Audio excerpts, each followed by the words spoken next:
Hari ini saya akan menyampaikan firman Tuhan tentang hukum dasar dalam hubungan. Bagaimana kita harus memperlakukan sesama sesuai dengan firman Tuhan. Firman Tuhan ini sangat sederhana tapi tidak mudah untuk dilakukan. Saya berdoa agar Anda diberi pengertian oleh Tuhan dan mampu menghidupinya. Treat others the way you want to be treated. Perlakukan orang lain sebagaimana Anda ingin diperlakukan. Matius 7 ayat 12 berkata gini, segala sesuatu yang kamu kehendaki supaya orang perbuat kepadamu, perbuatlah demikian juga kepada mereka. Itulah isi seluruh hukum Taurat dan kitab para nabi.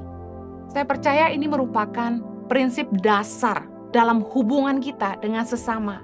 Yesus mengajarkan di dalam ayat ini, kita harus memperlakukan orang lain sebagaimana kita sendiri ingin diperlakukan. Hal ini kedengaran begitu singkat, sederhana. Perlakukan orang lain sebagaimana Anda ingin diperlakukan. Treat others the way you want to be treated. Tapi tidak mudah untuk dihidupi. Karena seringkali kita lupa untuk menempatkan orang lain sama penting dengan kita. Dalam Matius 22 ayat 39 dibilang gini, kasihilah sesamamu manusia seperti dirimu sendiri. Nah, bagaimana kita bisa mengasihi orang lain seperti diri kita sendiri? Saya percaya ini, ukuran dalam memperlakukan orang lain atau bagaimana kita memberi kepada orang lain, ukurannya adalah apa yang kita mau untuk diri kita sendiri. Kalau kita saja tidak mau barang itu, tidak bagus, jangan berikan buat orang lain. Kalau kita tidak mau makan makanan basi, jangan berikan makanan basi buat orang lain. Berapa banyak kita yang mungkin beli coklat di luar negeri, mungkin dengan harga yang gak murah, tapi ternyata kadaluarsa. Dibuang sayang, dimakan gak mau. Lalu kita kemanakan coklatnya? Berapa banyak kita yang kasih ke pembantu di rumah mungkin, kasih pegawai mungkin. Mari kita belajar firman Tuhan ini. Prinsip dasar dalam hubungan dengan sesama. Perlakukan orang lain sebagaimana kita ingin diperlakukan. Berikan kepada orang lain seperti apa yang kita mau untuk diri kita sendiri. Mari belajar untuk mengasihi orang lain seperti kita mengasihi diri kita. Melihat orang lain itu sama penting seperti kita sendiri. Saya akan share 3 hal saja. Saya renungkan apa yang saya nggak mau orang lain lakukan kepada saya. Sehingga itu menjadi batasan dalam apa yang saya juga nggak boleh lakukan itu kepada orang lain. Mari kita belajar sama-sama. Yang pertama, jangan merugikan atau menyakiti orang lain. Kalau Anda tidak mau dirugikan, jangan merugikan orang lain. Kalau Anda tidak mau disakiti, jangan sakiti orang lain. Sederhana sekali. Tapi seringkali kita lupa hal ini. Kita ngomong seenaknya. Kita menyakiti orang lain. Sengaja ataupun tanpa sengaja.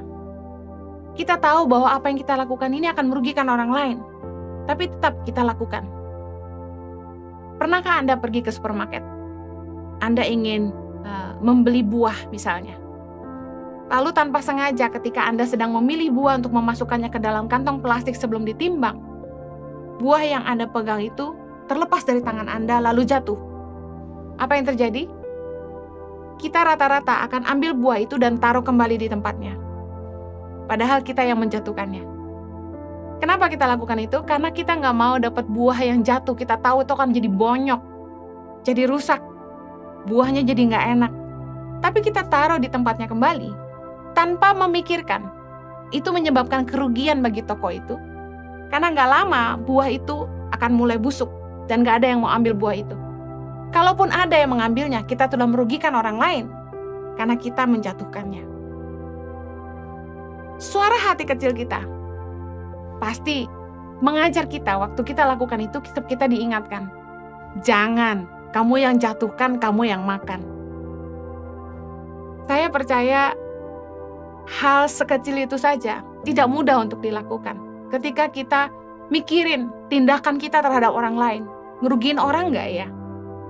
Nyakitin orang nggak ya? Mari saya kasih contoh-contoh sederhana dalam kehidupan sehari-hari. Jangan mengingini milik orang lain. Seringkali kita iri hati melihat orang punya apa dan kita pengen apa yang dia punya. Ada yang sampai tega mencuri, mengambil yang bukan haknya. Ulangan 5 ayat 21 bilang gini, Jangan mengingini istri sesamamu. Jangan menghasratkan rumahnya, atau ladangnya, atau hambanya laki-laki, atau hambanya perempuan, atau lembunya, atau keledainya, atau apapun yang dipunyai sesamamu. Firman Tuhan ajarkan kita jangan mengingini hak milik orang lain. Jangan ganggu istri orang. Jangan ganggu suami orang. Saya pernah bercanda satu kali. Perempuan tuh makin umur bertambah, makin tua, nilainya menurun. Kenapa? Karena perempuan tambah tua tuh tambah peot ya, tambah kendor gitu kan, tambah keriput. Sedangkan pria, saya perhatikan sebaliknya, semakin tua nilainya bertambah. Coba bayangkan pria pakai celana pendek waktu SMP dengan dia hari ini misalnya umur 50, udah pakai baju keren, udah punya posisi, sudah punya mobil pribadi, rumah pribadi, jauh lebih menarik daripada ketika dia masih di bangku SMP. Saya lihat suami saya sendiri, waktu SMP sama hari ini, hari ini jauh lebih ganteng, jauh lebih berwibawa, jauh lebih keren. Mungkin dia tertawa dengarkan khotbah ini, tapi seringkali wanita-wanita yang tidak takut Tuhan, mereka suka ganggu suami orang. Kenapa? Semakin setia suami orang itu, semakin kagum mereka. Mendingan dapat barang jadi. Tapi firman Tuhan katakan jangan mengingini milik orang lain. Kalau kita nggak mau disakiti, jangan sakiti hati orang lain. Jangan merusak rumah tangga orang. Saya pernah marah dengan seorang wanita yang saya tahu mendekati suami saya. Dan ada yang bilang gini, Bu Heni terlalu posesif. Kalau itu suami saya harus jaga. Kalau itu bukan suami saya nggak peduli. Kalau kita nggak fight buat rumah tangga kita, berarti kita nggak mengingininya, berarti kita nggak mengasihi mereka. Tapi karena kita mengasihi pasangan kita, kita akan fight untuk pernikahan kita. Ayo jangan rusak rumah tangga orang kalau Anda juga nggak mau dirusak rumah tangganya. Jangan merusak hubungan orang lain. Amsal 6 ayat 19. Seorang saksi dusta yang menyembur-nyemburkan kebohongan dan yang menimbulkan pertengkaran saudara. Ada orang tuh yang suka jahil, usil, ngurusin rumah tangga orang, keluarga orang, anak orang, suami orang, sehingga tanpa sadar omongannya itu merusak hubungan orang lain. Saya percaya dalam hidup ini kita pengen punya hubungan yang baik dengan semua orang. Karena itu jangan rusak hubungan orang lain. Satu kali saya pernah difitnah, dikatakan saya mengatakan ini tentang seseorang, mengakibatkan orang itu marah sama saya, padahal yang ngomong gitu orang itu sendiri di depan saya. Kadang-kadang heran lihat bagaimana orang bisa mengarang-arang cerita. Apa yang kita nggak ngomong mereka bilang kita ngomong, apa yang mereka ngomong mereka bilang kita yang ngomong. Merusak hubungan kami, tapi puji Tuhan sekarang sudah baik. Karena basically saya pribadi tidak akan menanggapi omongan-omongan yang nggak penting, yang menurut saya cuma merusak hubungan. Kalau kita nggak mau ngerusak hubungan orang, kita jangan rusak nama baik orang. Jangan menjatuhkan orang lain. Imamat 19 ayat 16 bilang gini, janganlah engkau pergi kian kemari menyebarkan fitnah di antara orang-orang sebangsamu. Janganlah engkau mengancam hidup sesamamu manusia. Akulah Tuhan. Dengar baik, kalau kita mau hidup tenang, biarkan orang lain hidup tenang. Jangan merugikan mereka, jangan nyakitin orang. Udah. Jangan sampai kita kerja di sebuah tempat, kita nggak bekerja dengan baik, sehingga kita merugikan perusahaan. Amsal 18 ayat 9, orang yang bermalas-malas dalam pekerjaannya sudah menjadi saudara dari si perusak. Banyak perusahaan tuh yang nggak maju, bahkan mengalami kerugian. Karena orang-orang yang harusnya bekerja dan menjalankan tugasnya, mereka dibayar untuk itu, mereka tidak kerjakan dengan baik. Omset turun, target nggak sampai. Kenapa? Karena nggak mencapai target, malas-malasan aja. Makanya firman Tuhan bilang, orang-orang yang bermalas-malas dalam pekerjaannya sudah menjadi saudara dari perusak. Ngerusak omset, ngerusak perusahaan, bikin perusahaan tutup. Ayo, jadi berkat di situ. Jangan ngerugiin perusahaan di mana Anda ada. Kalau kita pengen dipercaya Tuhan, berkat punya kita sendiri, harta milik kita sendiri, firman Tuhan katakan dalam Lukas 16 ayat 12, kita harus setia dalam harta orang lain. Kalau kita nggak mau satu hari perusahaan kita dirugikan orang, jangan sampai kita ngerugiin perusahaan orang. Jangan nyebarin isu tentang produk orang lain atau usaha orang lain sehingga merugikan mereka. Persaingan-persaingan kotor seperti ini seringkali kita lihat bagaimana dibelas di sosial media. Di Indonesia ini hoax cepat sekali menyebar dan merusak nama baik produk-produk yang sebenarnya cuma omong kosong aja. Orang-orang sebarkan gosip itu sehingga orang takut beli produknya. Yuk kita berhenti main-main kotor seperti itu. Jangan ngerugiin orang lain kalau kita juga nggak mau dirugiin.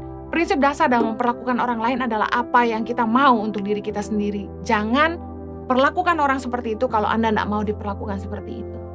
Yang kedua, jangan merendahkan orang lain. Kalau Anda nggak suka direndahkan, jangan merendahkan orang. Kalau Anda nggak suka dihina, jangan hina orang lain. Kalau Anda ingin dihargai, hargai juga orang lain. Yakobus 2 ayat 1 mengajarkan kita tentang jangan memandang muka, jangan ngebeda-bedain. Saudara-saudaraku, sebagai orang yang beriman kepada Kristus Yesus Tuhan kita yang mulia, janganlah iman itu kamu amalkan dengan memandang muka. Orang kaya jangan sombong. Orang cantik jangan sombong. Orang yang punya harta melimpah jangan tinggi hati. Kita nggak boleh sampai ngebeda-bedain orang. Kadang-kadang seringkali manusia tuh tanpa sadar mereka mandang rendah orang lain. Karena pekerjaannya, karena status sosialnya. Saya sedih tiap kali lihat orang lemah tuh direndahkan. Sedih waktu lihat orang miskin tuh ditindas. Kalau Anda kaya, kenapa sombong? Kekayaan kan karunia Allah. Harusnya kita mensyukurinya. Orang yang sombong adalah orang yang merasa dia lebih baik dari orang lain. Nah, seringkali orang-orang sombong ini yang suka sekali merendahkan orang lain gitu. Seperti seolah-olah orang lain tuh gak ada harganya, gak ada nilainya gitu. Orang menjadi sombong ketika dia mulai membandingkan dirinya dengan orang lain dan mulai melihat orang lain tuh lebih rendah dari dia. Yuk jangan merendahkan orang lain hanya karena kita punya harta lebih banyak, punya kedudukan lebih tinggi, dipercaya lebih sama Tuhan. Jangan menghina orang. Jangan menghina orang lemah. Amsal 18 ayat 23 bilang gini, orang miskin berbicara dengan memohon-mohon, tetapi orang kaya menjawab dengan kasar. Coba renungkan ayat ini. Orang miskin tuh kenapa kalau ngomong memohon-mohon? Ya non, ya Tuhan. Kenapa? Karena mereka merasa kecil. They feel small. Mereka merasa mereka miskin. Tapi orang kaya yang punya uang, bukan sama pegawainya aja berani kasar. Belanja di supermarket, berani bentak-bentak kasir. Makan di restoran, mentang-mentang dia yang duduk.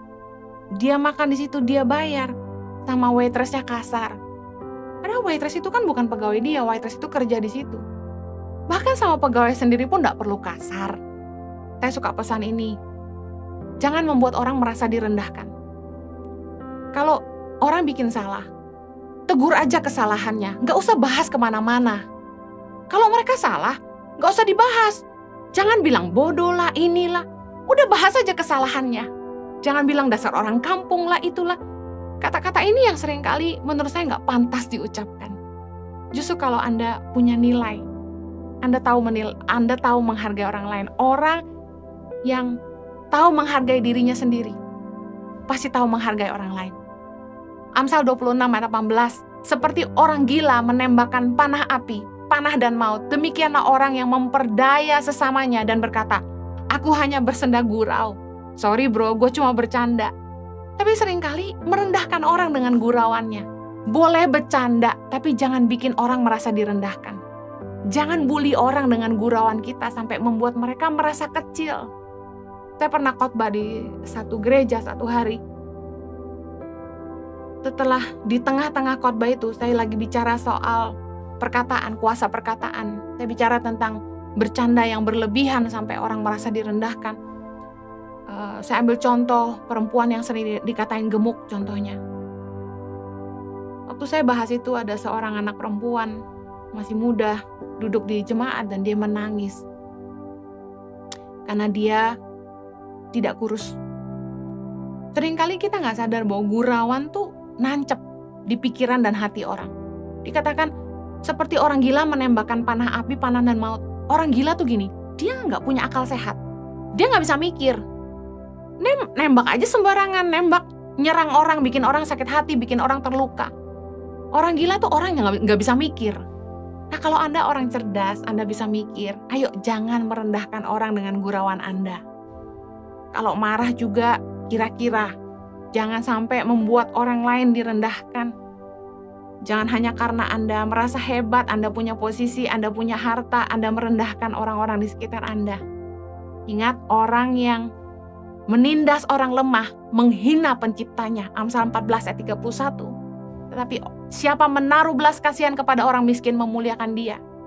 Yuk jangan menindas orang lemah. Hanya karena orang punya kelemahan, Anda nggak punya hak menindas mereka. Seringkali yang cantik menindas yang kurang cantik. Dibully. Waktu kita sekolah dulu, kalau ada satu anak yang rada diem dan rada aneh, mulai dibully. Mulai dijauhi, dikerjain. Natural banget dari kecil anak-anak tuh udah bisa ngebully. Saya heran, saya pun waktu kecil dibully. Jadi saya ngerti rasanya, bagaimana rasanya direndahkan orang tuh nggak enak. Saya pernah kerja sama orang asing, dan bagaimana orang asing itu memperlakukan saya yang orang Asia, orang Indonesia, dengan sesama rekan saya yang berkebangsaan Barat, berbeda. Treatmentnya beda. Orang Asia dianggap lebih rendah. Saya nggak bisa ceritakan detailnya, tapi sedih ketika kita dipandang rendah sama orang. Hukumnya sekali lagi, perlakukan orang lain sebagaimana Anda ingin diperlakukan. Kalau Anda nggak suka direndahin, jangan rendahin orang lain. Kalau Anda nggak suka direndahkan, jangan merendahkan orang lain. Kalau Anda nggak suka dihina, jangan hina orang lain. Kalau Anda ingin dihargai, mari belajar hargai orang lain. Yang ketiga, beri ruang untuk kesalahan dan kelemahan. Kalau saya sadar saya punya banyak kelemahan dan kekurangan, saya pengen orang-orang di sekitar saya punya ruang untuk kesalahan dan kelemahan saya. Mari kita pun lakukan yang sama buat orang lain. Kalau kita nggak mau dihakimi, ayo jangan hakimi orang lain. Seperti kita ingin diterima dengan segala kekurangan dan kelebihan kita, mari terimalah kelebihan dan kekurangan orang lain juga. Kalau kita tuh butuh kekuatan orang, jangan tolak kelemahannya. Karena semua orang datang dengan kelebihan dan kekurangan. Ketika kita menikah, pasangan kita datang dengan kekuatan dan kelemahan, kelebihan dan kekurangannya. Banyak orang tidak mau terima kekurangannya, hanya mau kelebihannya. Banyak orang hanya mau terima kekuatannya, tapi tidak bisa embrace kelemahannya. Sehingga tidak jarang pernikahan menjadi gagal, akhirnya berujung perceraian. Sama dengan pegawai-pegawai yang bekerja di perusahaan. Mereka mau kebaikan atasannya, tapi mereka nggak mau terima kekurangannya. Bosnya marah satu kali, langsung dicap jelek aja. Ayo belajar dalam hidup ini. Bukankah kita sendiri juga nggak lepas dari salah? Bukankah kita juga punya kelemahan dan kekurangan? Sebagaimana kita ingin orang terima kita apa adanya, kelebihan kita dan kekurangan kita, ayo terima orang lain juga. Beri ruang untuk salah dan kelemahan mereka. Jangan saling menghakimi. Lukas 6 ayat 37. Janganlah kamu menghakimi, maka kamu pun tidak akan dihakimi. Dan janganlah kamu menghukum, maka kamu pun tidak akan dihukum. Ampunilah, dan kamu akan diampuni. Kenapa kita sulit ngampunin orang? Karena kita pikir, nggak mungkin saya kayak gitu. Saya pengen share ini. Hati-hati dengan perkataan kita. Karena seringkali apa yang kita ucapkan itu kembali lagi kepada kita. Kita menghakimi orang. Dia seperti ini. Gak taunya, one day kita juga lakukan yang sama.